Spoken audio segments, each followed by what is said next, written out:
Hey everyone, and welcome back. Yeah. We're diving deep into the world of 14-year-olds today. Oh, yeah. If you're here, you've probably got one of those in your life, or maybe you're just like bracing yourself Yeah. for the teenage years ahead. Either way, Getting ready. this one is for you. We've got excerpts from Okay. things you should know about children at age 14 years. Okay. Our mission is to pull out all those golden nuggets Mhm. that'll help you survive this time. Yeah, absolutely. Because trust me, you are not alone. You're not alone. The book is really refreshing, I think, because it doesn't sugarcoat things. Yeah. It just dives right into the roller coaster that both the teenagers and the parents are going through. Okay, so let's unpack this whole roller coaster idea. Yeah. The book uses this analogy of puberty as a metamorphosis, Oh, wow. like a caterpillar transforming into a butterfly. I love that. And that really struck a chord with me. Yeah. It's not just some minor growth spurt. It is like a complete transformation, Yeah. physically, emotionally, even mentally. And the book does such a good job of explaining the science behind it. Yeah. It's not just magic. Right. It's hormones, Mhm. estrogen, testosterone, Yeah. growth hormones. They're all surging through their bodies, orchestrating this transformation. That explains a lot, right? It does. The growth spurts, the changes in their bodies, the mood swings. Whoa, the mood swings. They're laughing one minute, Yeah. slamming doors the next. So intense. And the book highlights how sensitive teenagers are to these changes, especially body image. Oh, it's a really vulnerable time. Yeah. And the book encourages you to create a safe space so they can talk about it without judgment. It's easy to forget how those little things can affect their confidence. Totally. I mean, even just a small comment about their appearance can really hurt. Absolutely. And it's not just talking, it's promoting healthy habits too. Okay. Good nutrition, exercise, and sleep. Yeah, those are important. All more critical during this growth. Those late-night study sessions fueled by junk food. Oh, yeah. Maybe not the best idea. Probably not. But it's not all about physical changes, is it? Nope. The book also talks about the emotional world. Oh, And this is where it gets interesting. definitely. They talk about this intense search for identity. Right. They're questioning everything. Values, beliefs, their place in the world. It's a healthy part of development, though. Okay. It's like figuring out who they are apart from their family. Yeah. But as the book says, it's about balance. Okay. Allowing self-expression, but setting boundaries. Mm-hmm. Finding that middle ground between freedom and guidance. Yeah, that's where things get tricky for parents, right? It is. You're still their anchor, but they're testing their wings. Yeah. It's like they need you, but they also need to push you away. I know that feeling. The book had this great analogy of a kite. Okay. You hold the string for stability, but you let it fly. That's a good one. And the book talks about communication. I was wondering, how do you actually listen to a moody teenager Right. who just rolls their eyes at everything? For sure. The book had some really good examples. Oh, good. It's more than just hearing the words. Mm-hmm. It's understanding the emotions, Yes. asking clarifying questions, validating their feelings, Even if you don't agree, even if you don't agree with them. that's the hard part. It's so easy to jump in with solutions, It is. but sometimes they just need to be heard. Helpful. And, the book says it's okay to acknowledge our own feelings Yeah. too, That's important. because it's normal to feel frustrated or hurt when they're pushing your buttons. It's true.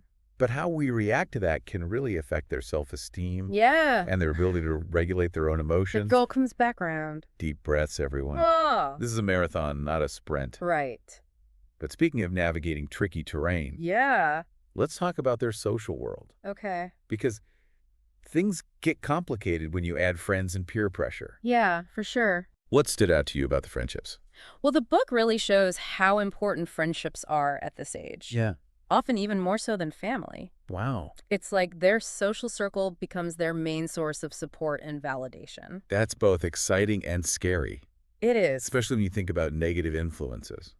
Yeah, because not all friendships are created equal. Right. And the book talks about this. Good. The peer pressure, the social drama, even romantic relationships. Yeah. And the book doesn't condemn them or condone them. Right. It just tries to offer guidance Yeah. on how to navigate them responsibly, Absolutely. emphasizing open communication, respect, consent, All those things we want them to value. Yeah. And it talks about discussing sexual health in a responsible way Yeah. because whether we like it or not, Right. these are conversations that need to happen. For sure. What I found interesting is the book says these conversations can be awkward Oh, yeah. for both sides, the teenagers and the parent, but they encourage you to be open and honest, even if it feels uncomfortable, because avoiding those topics can be even more harmful. It's like ripping off a Band-Aid, right? Yeah, just get it over with. Right. But do it with care. Exactly. Speaking of sensitive topics, Okay. let's talk about academics. Oh, yeah. They still have to go to school and learn right. They do. The book really pushes for good study skills and time management. It's like laying the groundwork Yeah. for higher education, even if they don't see it yet.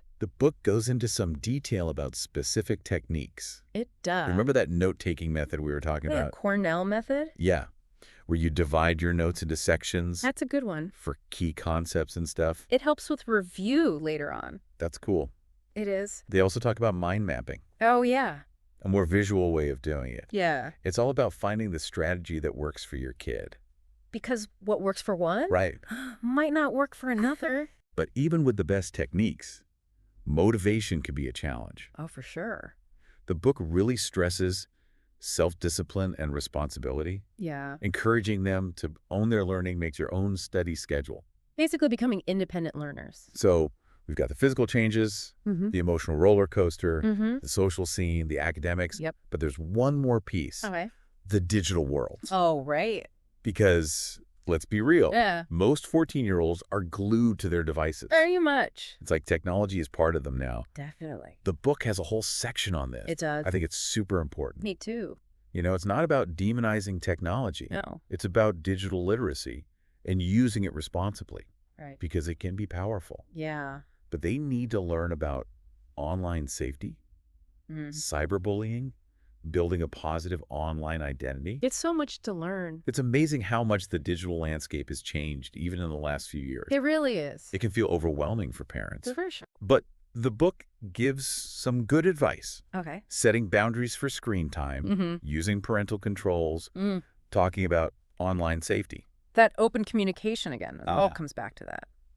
The book suggests talking to them about their online activities, their friends, the websites they visit. It's about staying involved, but not intrusive. It's a hard balance. Yeah.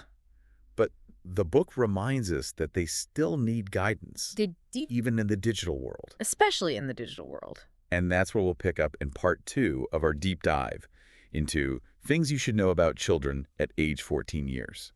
Looking forward to it. Welcome back to our deep dive into things you should know about children at age 14 years. We left off talking about the digital world. Yeah, all the challenges of that. It's like a whole other layer for parents to deal with. Definitely. But the book does have some good tips. It does. It really does. Mm. But, you know, maybe we can switch gears for a sec Okay. and go back to something we talked about earlier, that whole idea of puberty as a metamorphosis, Oh, yeah. that powerful analogy. Right. It's not just about the physical changes. Exactly.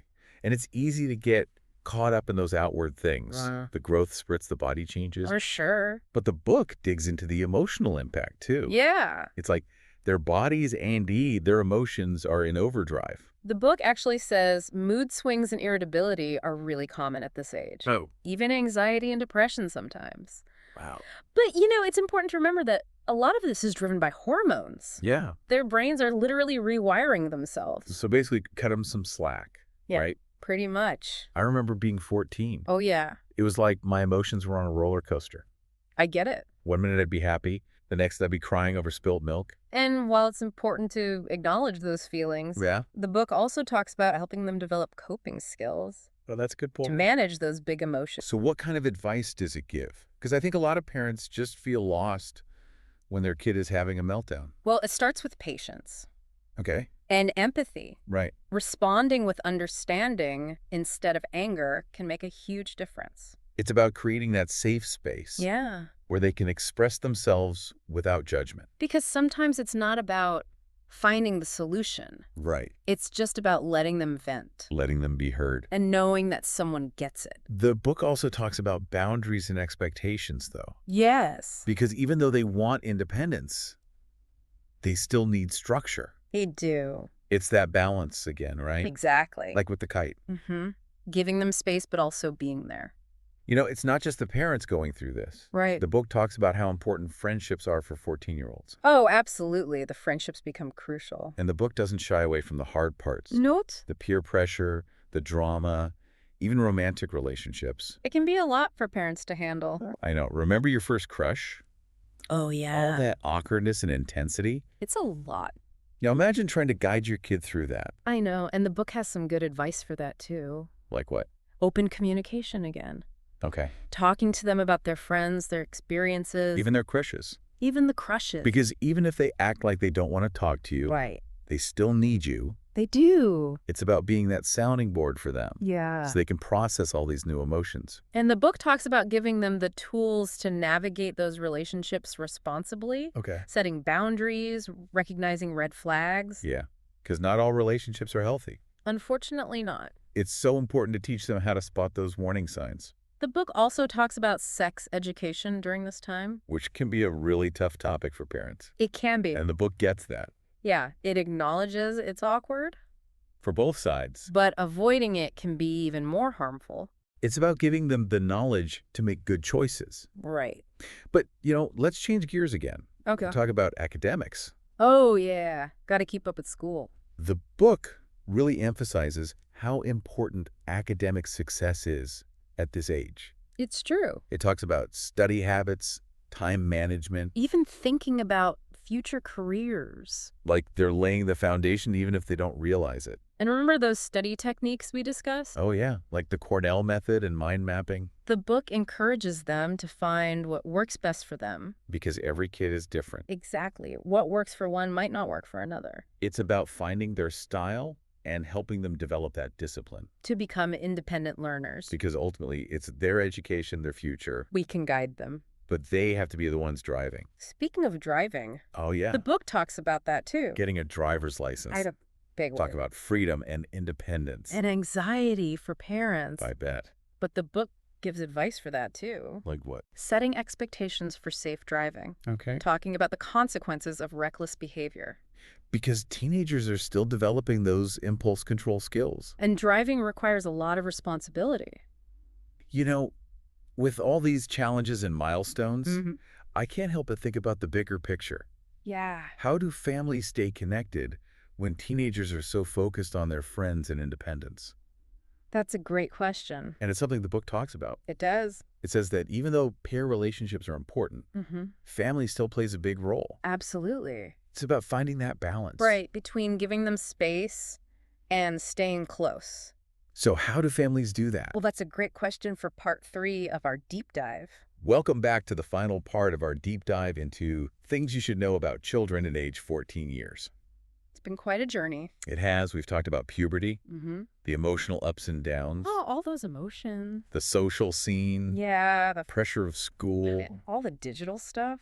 But now I want to talk about the family. Oh, yeah, that's important. Because parenting a teenager isn't just about them as an individual. Right. It's about how all these changes affect the whole family. And the book really gets that. Yeah, it talks about how even though teenagers are looking for independence, pushing those boundaries, the family is still so important. Absolutely. It's about finding that balance. That balance between giving them space to grow, but also staying connected.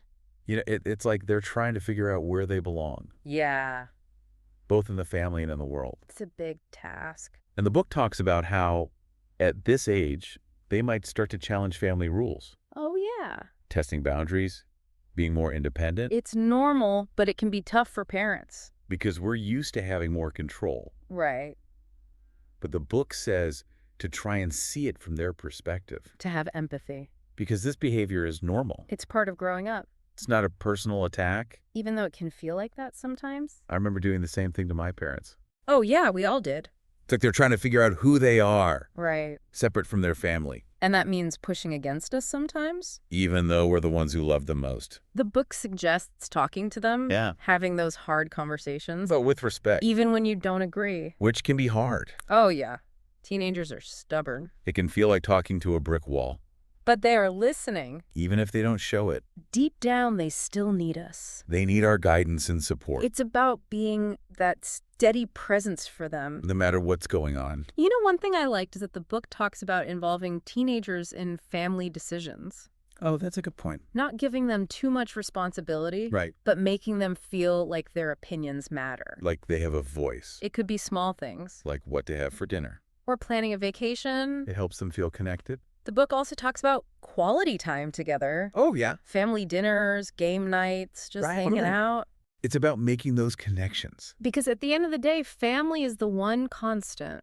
Friends change, but family is always there. And those bonds are worth protecting.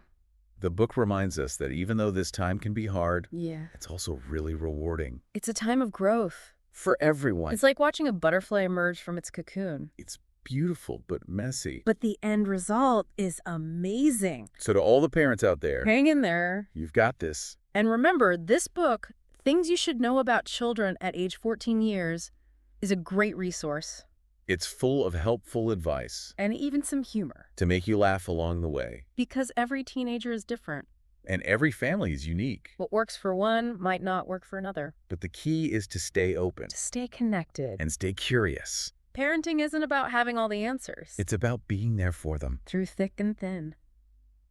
Thanks for joining us for this deep dive into the world of 14-year-olds. We hope you found it helpful. And remember, if you want to learn more, check out Things You Should Know About Children at age 14 years. You can find a link in the episode description. Thanks for listening.